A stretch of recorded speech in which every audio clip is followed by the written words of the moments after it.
I have that we're right at 11 o'clock and we want to go ahead and begin. We do have some seats down front here in case someone needs them. As you're coming in, we welcome you to our Biblical Studies lectures, which have been going on since the founding of the Divinity School. And this year, as you know, we welcome Dr. Christopher Seitz as our lecturer, and in appropriate Beeson fashion. Yesterday, as we stress our personal and our community, we mainly spoke of Dr. Seitz in association with Mark Koheleth. And that's appropriate for who we are. We appreciate you for what you've done for Dr. Koheleth. And as often a supervisor would say, if you don't like him, you should have seen him when I got him. So we appreciate your investment. And until you've been a supervisor or been supervised by a good scholar, you don't really have any idea how much personal investment goes into that. So we honor you for your personal investment, but also now for a couple of things perhaps that Dr. Seitz has done besides working with Dr. Koheleth. I'm grateful for your work since I've been reading and citing it for over 20 years. Thank you. I think one of his jobs is to be a little older than I am, and I appreciate him continuing to do that. But for example, a work that really helped me, 1998, Word Without End, the Old Testament as Abiding Theological Witness. And I suppose that subheading, which I don't know if you got to do the title or not, I think that's a good heading for Dr. Seitz's academic, personal, scholarly ministry. That is the Old Testament as Abiding Theological Witness. And he's done commentary work on Isaiah 1 to 39 and 40 to 66 and work on the minor prophets and a variety of other projects. And recently, Dr. Koheleth and two other students, former students, I believe, honored Dr. Seitz with a festschrift, which, as you know, is a labor of love festschrift. Anyway, we're grateful that you had the students who are willing to do that, the people who thought well of you to do that. It is an honor, but it speaks well of an abiding personal witness to the abiding theological witness. Dr. Seitz, for a long time now, has stressed, as his friend and colleague, and I suppose somewhat of mentor, Brevard Childs did, the canon of Scripture, the text of Scripture, theology in service of the church. These are not always popular titles. These are not popular things to do these days. We don't get into ministry or academic ministry to be popular necessarily. So always will be someone who thinks there's something else we should be doing. And even when I've disagreed with Dr. Seitz, I think we're on the right track when we stress the canon, the text, theology, ministry, and trying to do these things for the glory of God amongst the people of God. So we honor this long ministry by your presence among us. We're grateful. I read a memoir of Klaus Westermann, the German theologian, Old Testament theologian, and it stressed from his student days when the Old Testament was discounted, not used, and so forth in Germany, to being a prisoner of war and reading the Psalms in a Soviet prisoner of war camp, to learning the Old Testament. And toward the end he says, I did not come to the wisdom tradition until very late in life. I regret this very much. And he began to talk about how important it was. So one of the things Dr. Seitz has come, for those of you who are not late in life, he's come to commend to you and to all of us, really, this portion of the wisdom writing. And I think Ecclesiastes, if nothing else, would coincide with what we've been learning the last year or so about human limitation and the need to follow God. So he's helping us with that. I'm going to pray for him briefly, and then we welcome you very much. Father, thank you for the Seitzes, for their presence among us. We thank you for the words we will hear. We ask that we would hear them well and that in ways we don't even realize, in some ways we will, that you are helping us, building us up, and taking us forward in Christ's name. Amen. Thank you very much, Dr. House Paul, for those kind words. And it is a pleasure to be here with you. And time flies, so does the tornado. So my talk for today is as titled, Koheleth is the Hebrew word, the preacher, the one who gathers an assembly. Kahal, I'll be talking about that today. His Solomonic meditation. Just a few words. I know you have the text totally memorized. There is a Bible that you can look at that will help you from time to time, but 5 things I think in the design of the book I want to stress in there here. There is a motto, vanity of vanities, all is vanity, and it's at the beginning and the end of the book. There is an epilogue that follows that, the last verses of the book. There's an opening poem.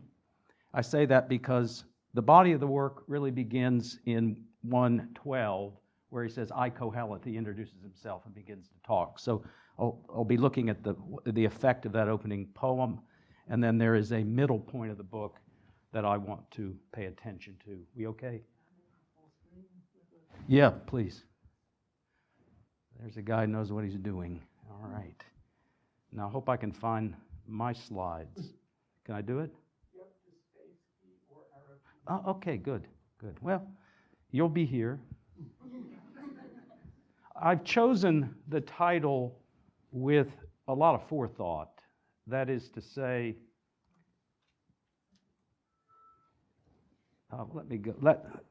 much of my talk will be an explanation of this title, Koheleth's Solomonic Meditation.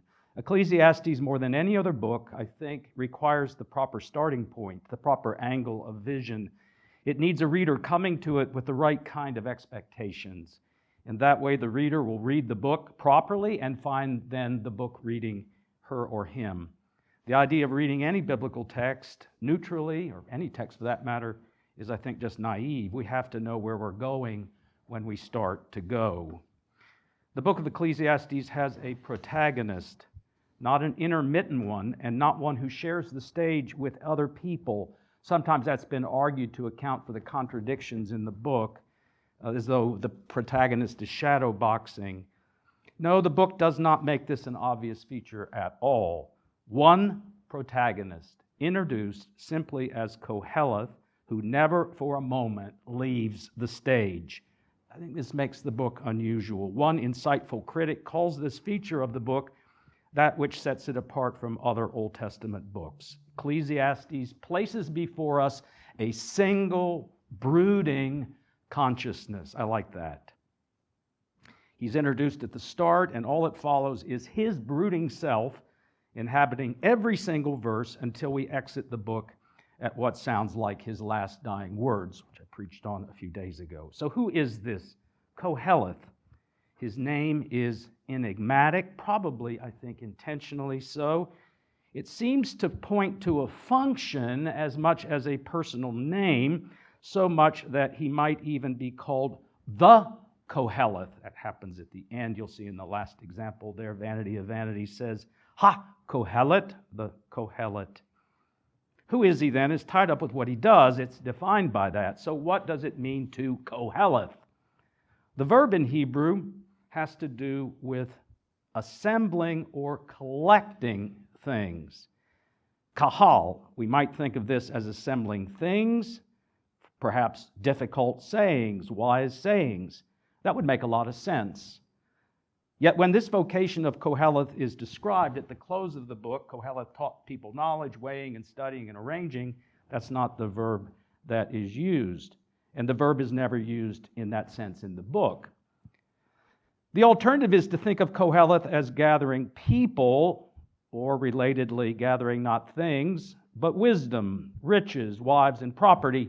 Those are things, of course, but I think primarily to think of him in the framework of gathering people, the Ecclesiast.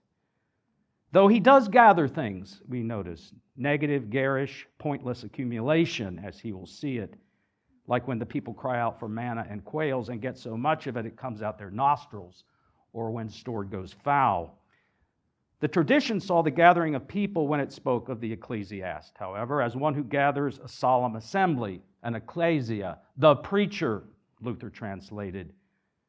Yet it may be that this more positive role is intended to sit rather uneasily against the notion of vain accumulation. They're sort of vying for each other.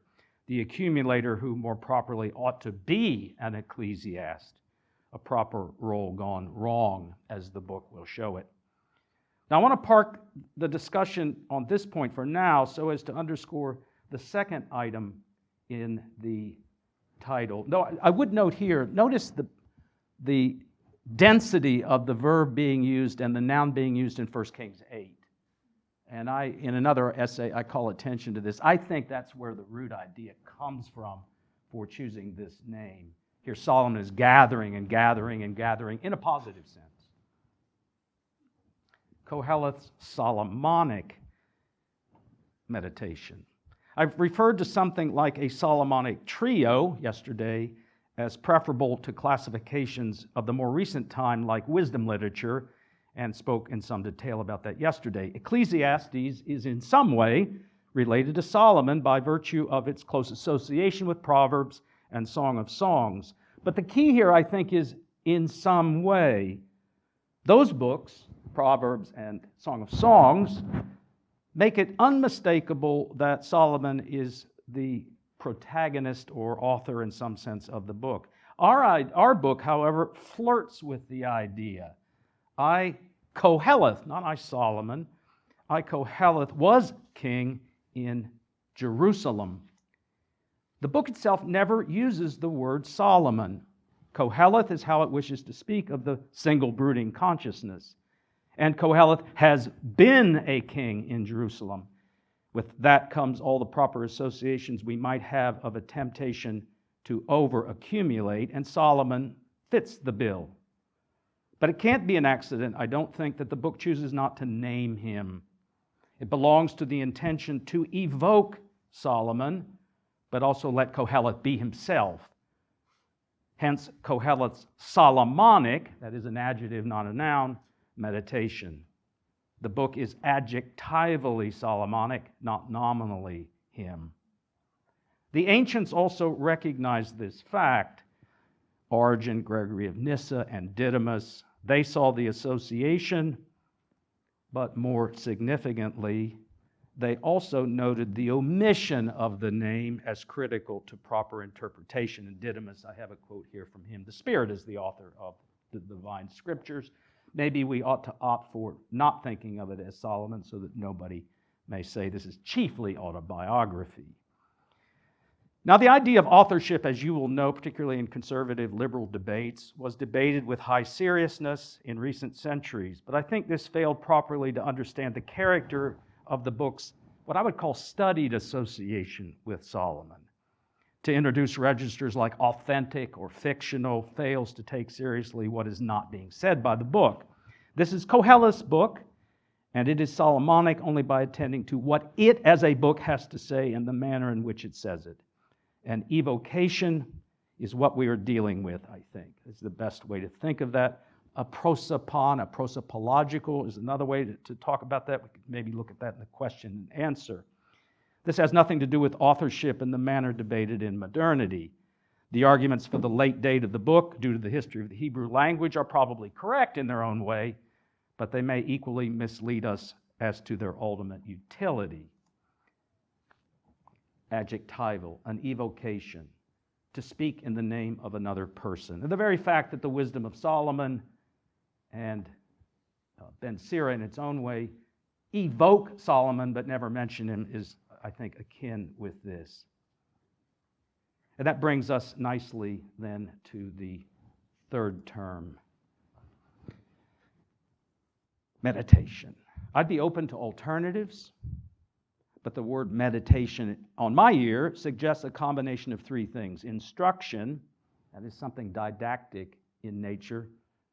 It's particularly clear at the end of the book. And that way it's sort of like Proverbs, beware my son. It's got that same kind of context. Rumination is another word that comes to my mind. The book goes over the same territory again and again and again, because our hero is trying to find his way. The terrain is rough. The subject matter resists objective formulation and resolution.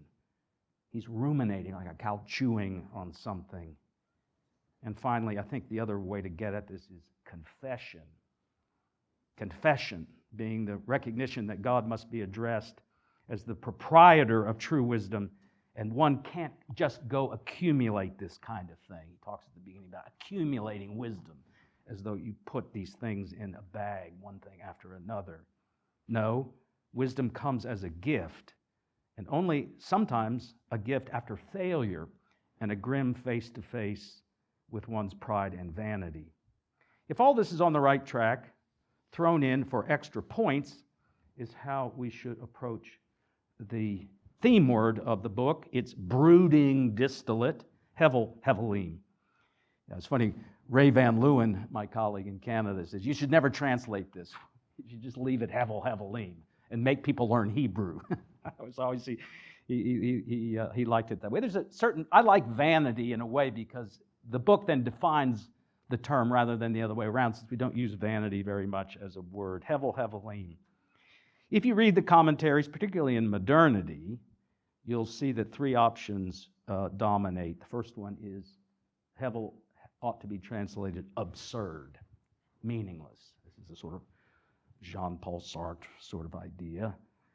This suggests on my ear that something outside of Koheleth is fundamentally awry, and cantankerously and infuriatingly so. Creation, perhaps God himself, is awry, and that creates the riposte absurd. Here we have James Crenshaw and others. It kind of fits their character too, doesn't it, in a way? I mean, he's sort of like you're looking at yourself in a lot of ways in this book. Another possibility is transient or fleeting. This is better, I think. It's closer to the ground root of the word, having to do with breath, hevel, or vapor, exhalation, CO2, lacking generative potential. But like absurd, it keeps the characterization at some distance from Koheleth himself. To be sure, the world is fleeting, hevel. It's a funny, I think it must be significant that the same word is the word for Abel in Genesis. He's here and he's gone tomorrow. It's a sort of, and kind of, there's something kind of nonsensical about it. He didn't do anything wrong. He got up, he had his role, and his brother had his role. I prefer ungraspable, although I don't know how I would render it in a commentary. I wouldn't mind writing one, in the sense that Koheleth wants to assemble and organize things that defeat his efforts. And I would say purposefully so. So this Solomonic meditation, rumination, and confession. It's for this reason that those who now argue for a genuine structure and design to the book, one admittedly not easy to see, are right, I think. There is a single brooding consciousness that broods toward something, probably not obvious to himself when he starts, but he finally reaches a goal at the end. A goal ironically established by surrender and confession, a letting go. The accumulator in a position to be an ecclesiast, after all, gathering people before the admonition at the end of the book, fear God, keep his commandments. That is life. The end of the matter, all has been heard. Koheleth has shared his Solomonic meditation and shown himself in the end, through trial and surrender, to be wise. The one who had it all, in fact, had nothing. And the one who has nothing finds everything. At this point, I want to do a quick walk through the book, choosing select passages. This will be a little bit like a torpedo tube, I fear. I think in a way, though, my sense of canonical interpretation is very simple. You cannot know parts unless you know the whole. You have to have a sense of the whole of a thing in order to understand its ingredients. That would be the simplest way, I think, to talk about canonical reading, but that's also ambitious for something like this. How do we look at the whole book? That's why I just have a few nodal points that I at least know that there's an epilogue, a middle point, an opening poem. First, the angle of vision. The angle of vision the book asks us to follow, I believe, is Solomon in old age, an old Koheleth, whose gaze is retrospective in the light of that and pedagogical old age. We hear that particularly in chapter 12, which I preached on. The teeth are falling out, the body's bent, startled by noises and things. But throughout the book, the gaze is retrospective and pedagogically driven because of that. The end of the book makes crystal clear, and I'm going to turn again to the text, but it can be seen elsewhere as well. And the book assumes the single brooding consciousness is looking back on things. He is in the midst of, is learning, and will have learned his lesson. This is what makes the meditation tinged with a confessional tone. The opening chapters, this is 1:12 to 2:23, is often called Koheleth's Great Test, describe his grand building and amassing and conclude that as something now behind him, that it was Hevel, chasing after wind. The tone of the book is of having tried things out and found out the real story in the end. A distinct sense of old age and approaching death is conveyed at the close. A world is coming to end, his own. He reaches out to admonish. Final words are always pregnant and heavy laden, and especially those of Koheleth. Many like to speak of an epilogue. You can see here in this text that he's looking back. I consider what my hands had done. His days are full of pain, vanity, so for all his days.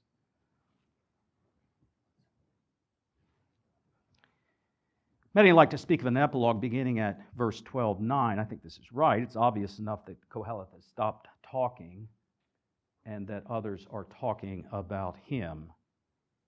Besides being wise, Koheleth taught the people and so forth. It's like a jacket blurb on the back of a book. Please read this. This is what it's about.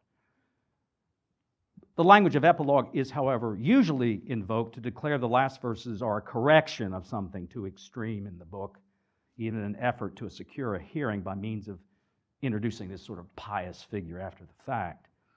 But when one understands the final section as that place the book has been heading and the place of aged retrospection with which the book starts, the idea of discordance falls to the side.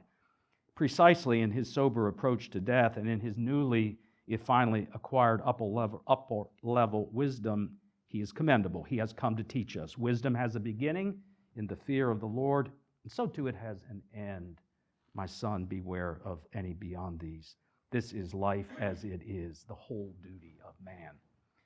I've referred to the beginning of the book, and so I will go there now. As indicated, often the epilogue is called a framing device, which negotiates an uncooperative or unorthodox Koheleth by speaking over his head to the reader. I don't agree with this evaluation, but I accept the notion of a frame supplied by editors, which means to link the book to Proverbs and to hold them as bookends.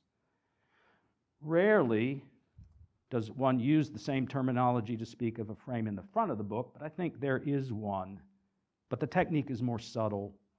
It's notable that Koheleth's clear stepping onto the stage, if you have a text in front of you, you can see this, does not happen until 12 verses in the first chapter. I, Koheleth, was king over Israel. This begins a 33-verse soliloquy running to the end of chapter 2, which orients this single brooding consciousness to follow.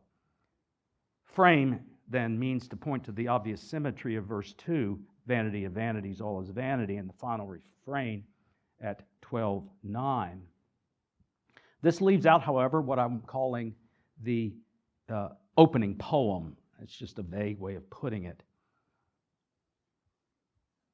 There's not time, I think, to unpack the meaning of these opening verses in a line-by-line commentary. These are verses 3 through 8. But this is a crucial text to get right. I think if you get this text wrong, you got the whole book wrong. And a lot of it turns on how to translate it. This much I would say. The poem is not about the futility of the created order. That's often the way commentators read it. I could say, I know exactly where you're going in how you handle that opening poem. I think the opposite is the case. The movement of creation bears witness to the order and majesty of God's providential design. Its closest analogy is found in the divine verdict after the flood. The rainbow is its heavenly seal and bond. God has planted a bulwark against the flood.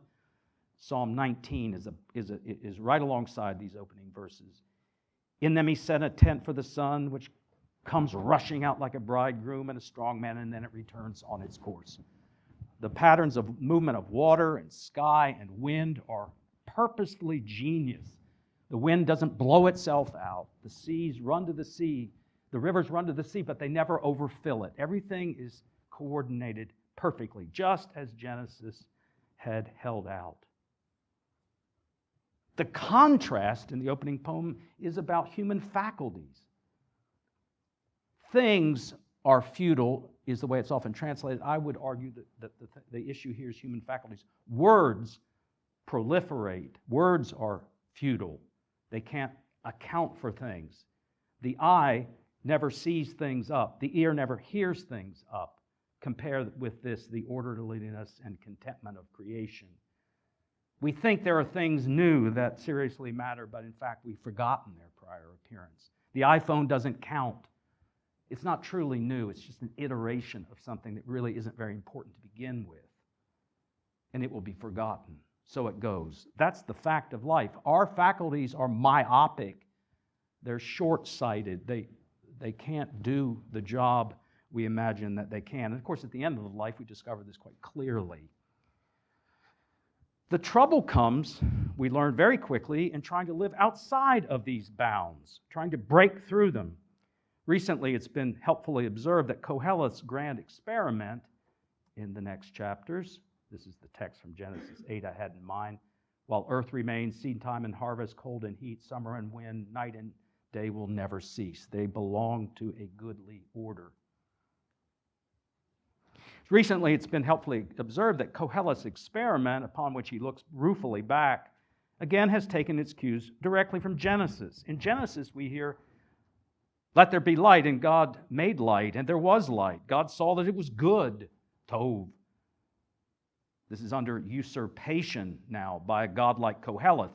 Let there be gardens, let there be riches, let there be grand frenzied business, buildings, and Koheleth saw that it was hevel. So there's a kind of, he tried to create a garden of Eden of his own, and he saw that it was hevel. This is not a bitter account of why bad things happen to good people. It's a conscious self-parodying by someone who had sought to break the rules set down by God east of Eden, who ruefully, but I think in a tone of somber recognition, takes note of that. To state it again, Koheleth's self-description in the clothing of Super Solomon is self-parodying. It's not meant as a photographic recounting of his acquisitional self, but intentionally exaggerates for pedagogical purposes to teach us in order to display his penitential grasp of things now looking back. And I saw that it was all vanity and a chasing after wind. In that sense, and to summarize, we can speak of an omniscient frame in place at the beginning poem and at the end.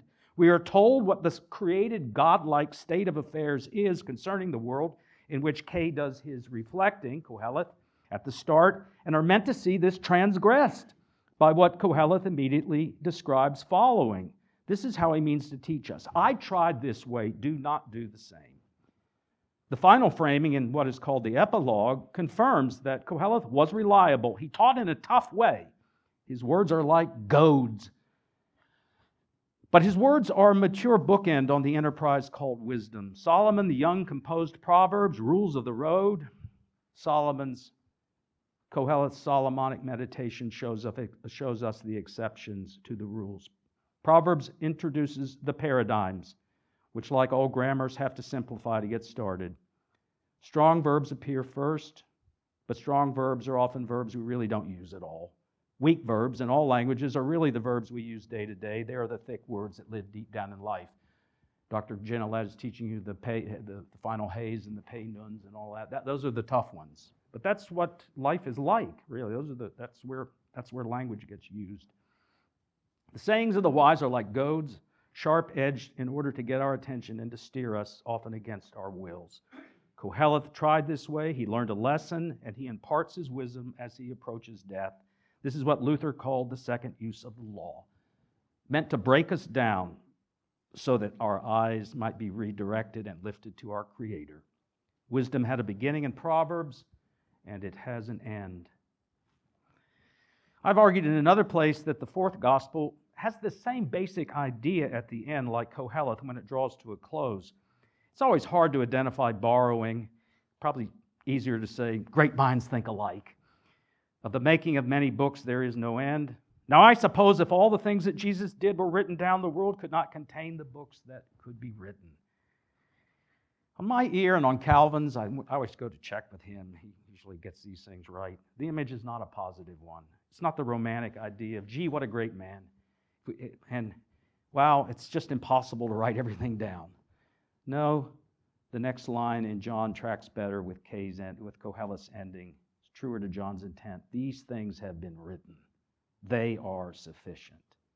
More information is not needed to convey what God wants to convey in the record provided about his Son. All has been heard. Fear God and keep the commandments of his Son. I think John here rhymes with Ecclesiastes. So much for beginning and ending, but what about the middle? What about a larger design? I think you can ask this about a number of books. Job comes to mind. Why are there 3 rounds of comforters? Oddly enough, in all the efforts to try to describe the contents of Ecclesiastes, and your professors will know that well, you open a commentary, has a little bit of thing there telling you what, part 1, part 2, and so forth and so on.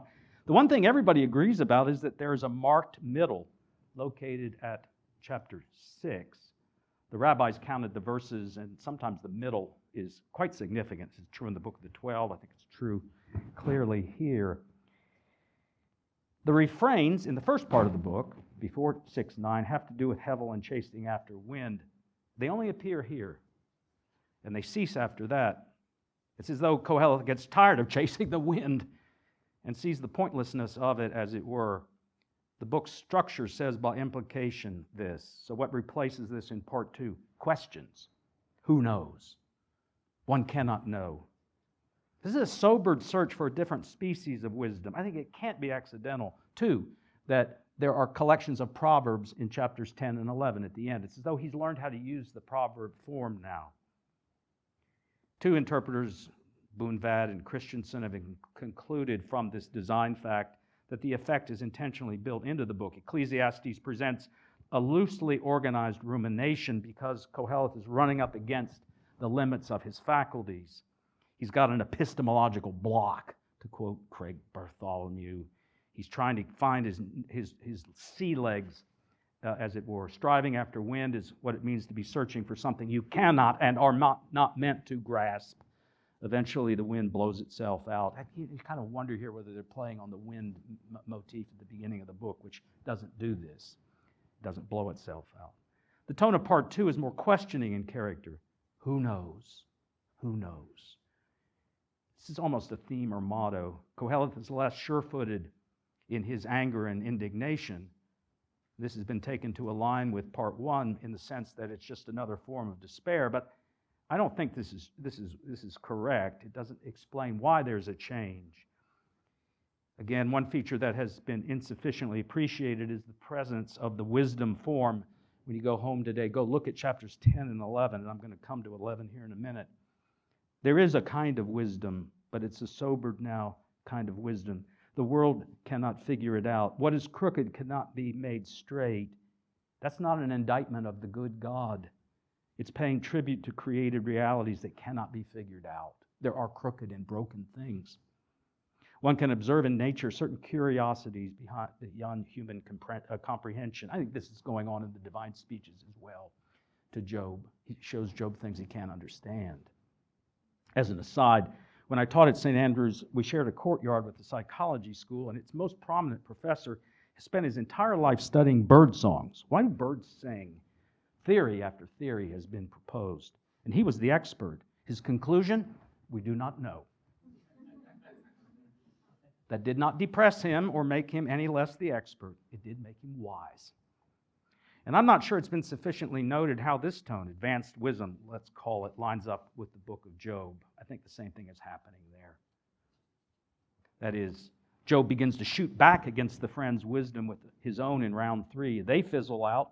Job is treated to a divine display of created mystery, animals out beyond human organization and domestication. That signals to him he is truly in the presence of the God who created animals before he created you and me. There's a further structural feature. The so-called joy refrains. Let's stay with these for a minute. These are often viewed as a way to kind of salvage Koheleth, as it were. It is notable there are these refrains, there are 8 of them, and they span both parts of the book.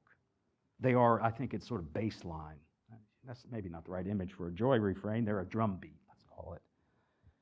This is to say, not to say they drowned out the harder music, the minor notes. They definitely do not. But neither can they be called carpe diem. That's Tremper Longman's favorite phrase. That's a terrible idea, carpe diem. Is at a root a very dark account of things, belonging to Stoicism, just to the degree it has no enduring hope in God's created goodness or plan. Koheleth is not turning to the bottle to numb out life or indulging in cheap despair, a middle finger to the sky. The reason the drumbeat continues is not to offset this and that dark utterance, but consists in its total effect over the span of the book. Here, an important point needs to be made about Ecclesiastes' peculiar form of discourse. I mentioned it's a kind of ruminating. It seems to be like waves lapping on a shore. It's closer in form to the Lamentations or the Song of Songs and lacking some sort of distinct narrative purpose. It's a single brooding consciousness, and brooding does not lend itself to weights and measurements. A quantitative approach to reading the book, how much joy, how much darkness. This won't do to Koheleth, measuring the thickness of its despair or contradictory notes as against commendations to enjoy. Something is going on that requires patience to understand. It's like being at the bed of a dying soul. The incoherence and the back and forth resist tidy evaluation. What one does not want to do is dismiss the commendations to joy and life when suddenly they burst on the scene as simply outweighed by the sum of the struggle, and therefore as incongruous outbursts, grasping at straws. Perhaps too much has been made. Wybrey has this account of they're getting bigger as we go along. Koheleth, preacher of joy, that was his article. This may be an attempt to say a little too much, I think. Confessions of a Workaholic, that was another title that was tried out. It's a little better, I think. I think there is some sort of detoxing that's beginning to gain ground in the book. But they're surely more honest about a distinct theme and reality than taking them as numbing agents or carpe diem. In this vein, I think it's critical to observe the location and size of the final one. Here are 3, here are 3, 4, and 5, and then I'm going to get to the end. You see, they seem like they're getting bigger. They are great, by the way. Oh, life is a gift, you know. I mean, they are really, when you read the book, you're happy to have these. I mean, there's no doubt about it. But some of them are really great, you know. Wisdom is a gift. You got to receive things as gifts. You know, you got to appreciate things in their time. That's like chapter 3, right? Everything has its time. There's a time to hold and there's time to let go, and so forth and so on. They're just brilliant. I mean, the book is, I got 4 graduate students working on Koheleth, and they're from all parts of the world and so forth and so on. Why do you want to do this? The book is super. I just want to tell you that. When I teach it, sometimes I start crying at the end. You know, it's just so rich. In this vein, I think it's critical to observe the location and size of the final one, which I'm going to look at here as we come to the end. Toward the end, the word Hevel appears, Hevelim, just before the epilogue. And I think it's important to be sure again that the translation does not over-determine the meaning. Hevel is the theme word of the book as a whole. Gregory of Nyssa, I think, observed, I like this idea, that it is a word that doesn't have any referentiality. That is, its utterance is itself. It has no direct semantic meaning. It's like vapor incarnated by the air moving in the uttering of the phoneme Hevel. If one wants a semantic equivalent, I think you have to think of it against this conceptual backdrop. Hevel is Avel, here and gone tomorrow. Hevel is chasing after wind. Hevel is, you can't take it with you. If I produced a translation, I might translate it that way. You can't take it with you. There's no U-Haul on the back of the hearse. You know, it's something, it's ungraspable. The final appeal to joy is longer, and I'm going to read a bit of it. because I like reading it. It's just so good. Its speech act, I think, underscores the intention of the book as a whole. I'm going to read the verses, and they introduce the final joy refrain. On previous occasions, the fact that the joy refrains sit a little uneasily in their immediate context has been grounds for regarding them as disjunctive, as mitigations, as seize-the-day qualifications of an otherwise somber discourse. The final refrain, however, is embedded in its context. It's continuous with it. It's consistent with the tone of the verses that precede. I think that's worth noting. I wouldn't mind writing something about that. Koheleth is about to say goodbye to us. And these words are weighty given their position at the end of the book. Cast your bread upon the waters, for you will find it after many days. Give a portion to 7 or even to 8, for you do not know what evil may happen on earth. If the clouds are full of rain, they empty themselves on the earth. If a tree falls to the south or the north, in the place where the tree falls, there it will lie. He who observes the wind will fail to sow, and he who regards the clouds will never reap. You do not know how the Spirit comes to the bones of the womb of a woman with child, so you do not know the work of God who makes everything. In the morning sow your seed, and at evening withhold not your hand. For you do not know which will prosper, this or that, or whether both alike will be good. I think the tone here is let go. Mystery is built in. Creation has patterns we cannot fathom, and that's good. Not knowing is not a state of affairs to be overcome, but a reality built into our lives. Koheleth has come a long way to get to this point. As we heard, and as we've been talking, chapter 12 is a kind of deathbed goodbye. And just before we have this lead into them, it's the last joy refrain, and I think it's consistent with the verses I just read. Light is sweet, and it's pleasant for the eyes to behold the sun. For if a man lives many years, let him rejoice in them all.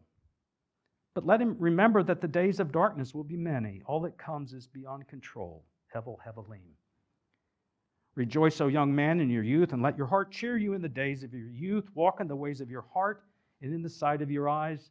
But know that for all these things, God will also bring you into his all-seeing eye, judgment. But remove vexation from your mind and put away pain from your body. For youth and the dawn of life are hevel. They are for their time, not forever.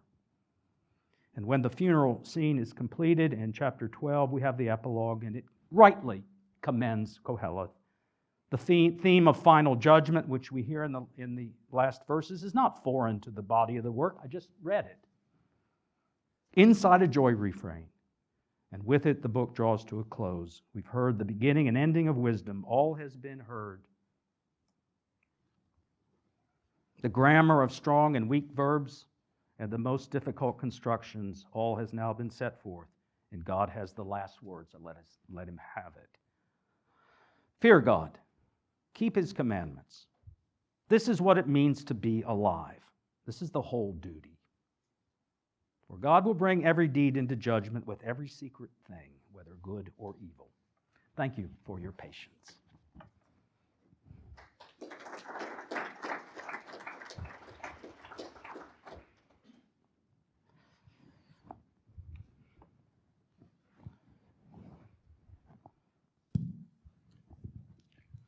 Well, it looks like we have up to 15 minutes I kept to my clock. for questions. So, yes, it is good to be alive and to be able to ask questions. So, maybe give priority to students. We have a student question? Yes, sir.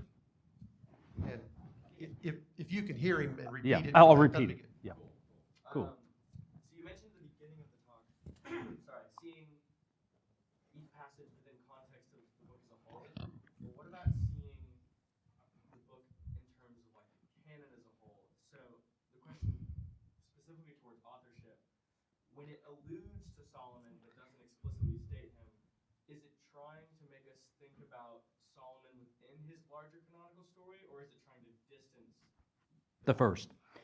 And on that, good question.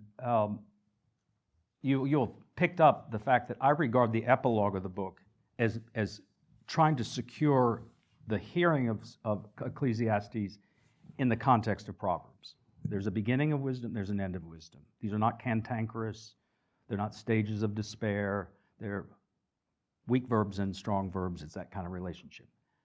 Solomon, I think the Solomon that the author has in view is the Solomon of 1 Kings 3-11. I don't think he's the Solomon of Chronicles. That's been tried. Chronicles is basically the Solomon of 1 Kings. I think they have their eye on his accumulation. They also had their eye on chapter 11, where that's a very harsh, it's only 5 or 6 verses, but it's very clear. You know, he built statues to Milcom and so forth. Something went wrong. And I think the Targum to Koheleth, which I read yesterday, is right on track. I mean, I think they're picking up. He lost his name, as it were. He wandered around, and some of them say the devil got a hold of him, you know, Ashkenazi or something, and they hounded him, and he lost his name. I think that's right. I also think chapter 8 is crucial. Chapter 8 is an unusual chapter in the narrative because it's Solomon's prayer.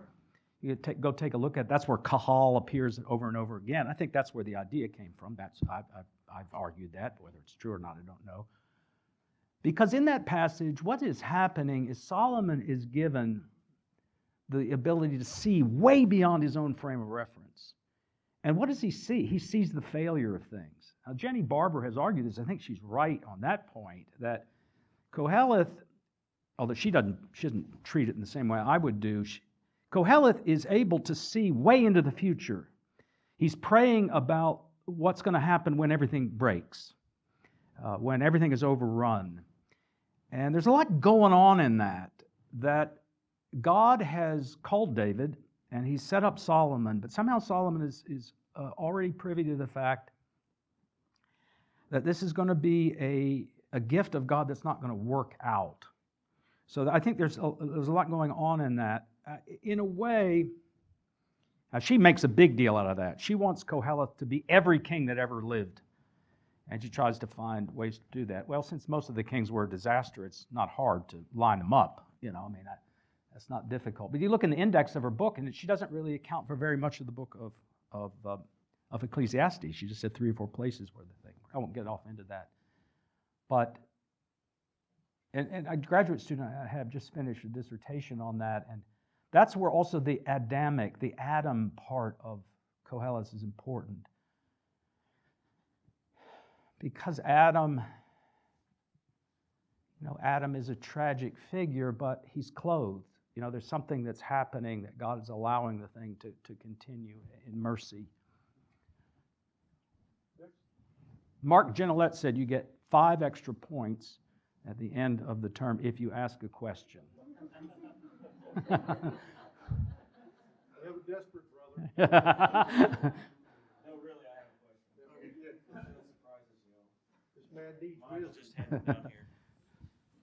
So I wanted to ask about the joy refrains, and I wondered if it might be appropriate as a theme to understand the book is looking for joyful contentment and declaring finally that the only place it can be found is as a gift from the hand of God. I think that's it.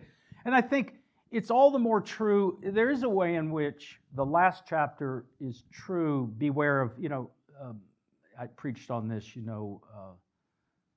faites attention, fiston. Pay attention, my son. There is this kind of way in which those commendations have force because the person has failed himself. And he's come to realize something about the beauty of things in their own time. That's where chapter 3 is so critical. And so he wants to commend something to us to take away. Remember, life is short. You will die one day. Therefore, try to pay attention. Number your days, as the psalmist would say. Try to pay attention. Try to be grateful. That's the thing about gift. You would think it would be an easy thing to do. You have to discipline yourself. I used to go to these Nigerian churches in Dallas, and they had this whole thing where they spent an hour talking about the things that God had done for them that week, and I thought, gee, I've never done that. That sounds like but it's a discipline. You have to sit down and think. My wife and I, they think, how was the week? Well, I got to meet Genelette's kids again and stuff.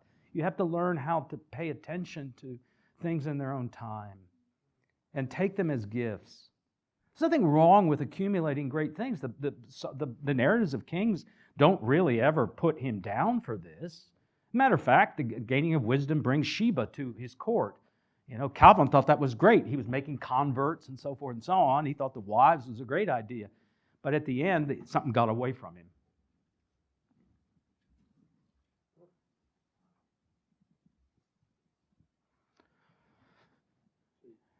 Somebody wants another 5 points. Anybody else? Now, if a faculty member wishes to ask a question. Will. So what I find, I just found your connection of this triad between Ecclesiastes, 1 Kings, and Genesis really fascinating. And I never thought of it before in terms of, it's particularly 1 Kings 8 where we get Kahal. But when you talked about the remaking of a kind of Eden, I wonder if there's even further we can press into that. And I was thinking of the middle of Ecclesiastes, a little bit before chapter 6, right at the beginning of chapter 5, when he says, guard your steps when you go to the house of God. So the temple is actually here in Ecclesiastes. And then he says, then to draw near to listen is better than the sacrifice offered by fools. Now, Solomon offers thousands of sacrifices in 1 Kings 8. And then he says, for they do not know how to keep from doing evil, which maybe there's a kind of echo of Genesis 3 in the fall there. I don't know if you've thought on these roads before, but it's just fascinating. And you return to the Creator who gave you breath. I mean, there's a lot of Genesis in the book. There's probably a lot more there. Len Finn, who's just finished a dissertation with me, has found a lot of that. The article I refer to, you may know it. It's only 2 pages long on the Garden of Eden and so forth. It's a Scandinavian guy, and I thought as soon as I read it, oh, that's I mean that particularly the royal experiment is perfect, and he saw that it was Hevel. But I think it's doubtless the case.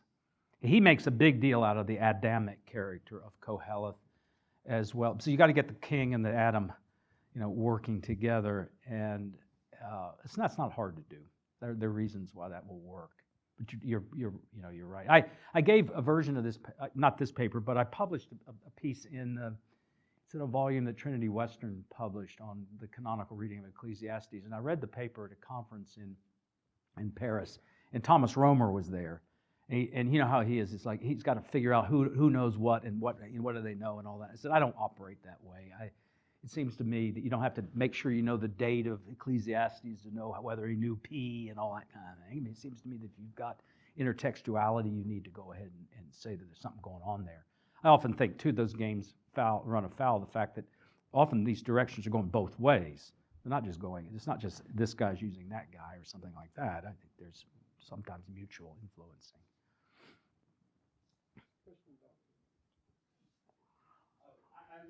Quick question, if that's okay, Zach. I seem to see, or at least have picked on something like an ecological, influence in, and I'm wondering, what would you have to say about Ecclesiastes today and sort of unsustainable living, thinking in mind, something like the critique? I think that's why the book is so popular with my students, my younger students. I think they see that. I think Job is a go-to text here, too. I think the point of the divine speeches is that Job is treated to God's view of the way things look. And that's not something you say, you don't say, hey, Job, this is why you're suffering. You don't give an answer to that. You overwhelm Job with God. And Job walks away and he says, I'm in the presence of God. That has reframed everything. That's not tongue-in-cheek. I had heard of you by the hearing of the ear, but now my eye sees you. He said that's what happened. But when God does that, what does he do? He shows them the world. He shows them whales and terrifying beasts and so forth and so on. This is just genius. But I've got dogs and I love animals, and so I think in this frame of reference. But yeah, I think you do a lot with this. Enjoy life on its proper terms. And boy, do we need that. Particularly in a wealthy context in which we live, We just have too many things. COVID could have been a real gift, and maybe is, as much as we hate it. It's kind of helped us strip back to try to think about the things that really matter.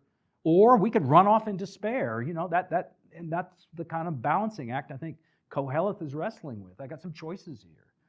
Maybe it's no bad thing to be broken. Maybe I could start to learn some things. I never learned anything except through pain. But other people, you got to run. You got to run to the end of yourself. And so yeah. I have a question about ministering with the book of Ecclesiastes. So I've long found companionship and consolation in the book, not least because I'm probably too often a single brooding consciousness myself.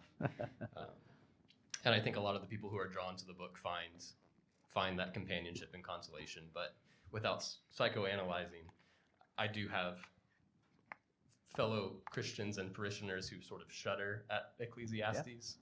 And do you have any counsel for ministering the book of Ecclesiastes, the wisdom of Ecclesiastes, to those who don't find a kindred spirit there?